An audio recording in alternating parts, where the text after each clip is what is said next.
നമ്മളിപ്പോൾ ഏത് സാധനം വിഷാംശം ഇല്ലാത്തത്? നമ്മൾക്ക് അരി വരുന്നത് 6 വർഷം മുന്നേ കളക്ട് ചെയ്തിട്ടുള്ള അരിയാണ്. ഇപ്പോൾ കടല, പയർ, പരിപ്പ് ഇതൊക്കെ FCI ഗോഡൗണിലൊക്കെ അത് വെറുതെ ഇരുന്ന് കഴിഞ്ഞാൽ അത് കേടുവരും, ഈ എന്തെങ്കിലും ഇത് വരും. ഇതൊക്കെ മരുന്നടിച്ചിട്ടാണ് വരുന്നത്. എല്ലാവരും സ്വയം പര്യാപ്തമാവണം, അല്ലെങ്കിൽ ഒരു ഗ്രൂപ്പ് ഓഫ് ആൾക്കാർ സ്വയം പര്യാപ്തമാവണം കൃഷിയിൽ. അങ്ങോട്ടും കൂടെ വാങ്ങലും കൊടുക്കലും എന്നുള്ളൊരു രീതി ഉണ്ടാക്കിയെടുക്കണം. ഇപ്പോൾ ഒരാളുടെ വീട്ടിൽ കുമ്പളങ്ങ ഉണ്ടാക്കിയാൽ ഒരാളുടെ വീട്ടിൽ തക്കാളി ഉണ്ടാക്കി, അങ്ങനെ അങ്ങോട്ടും ഇങ്ങോട്ടും മാറിക്കൊടുക്കുന്നത്. അപ്പോൾ അത് പഴയ കാലത്തുണ്ടായിരുന്നു.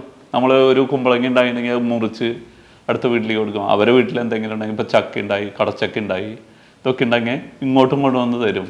അങ്ങനെയുള്ള ഒരു സംസ്കാരം ഉണ്ടാക്കിയാൽ ഈ വിഷം അംശമില്ലാത്ത ഭക്ഷണം കിട്ടുള്ളൂ.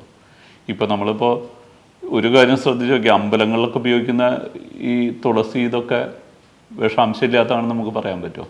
അവിടെ കൃഷി ചെയ്ത് തുളസി ഉണ്ടെങ്കിൽ വിഷാംശം ഇല്ലാണ്ടിരിക്കുള്ളൂ. വേറെ സംസ്ഥാനങ്ങളിൽ നിന്ന് കൊണ്ടുവന്ന ഈ ഭക്ഷണം പോലെ തന്നെയാണ് ഈ തുളസിയൊക്കെ നമ്മൾ കുട്ടികളെ കൊണ്ടൊക്കെ നിർബന്ധമായി കഴിപ്പിക്കും. തുളസിയൊക്കെ പ്രസാദമാണെന്ന് പറഞ്ഞിട്ട്.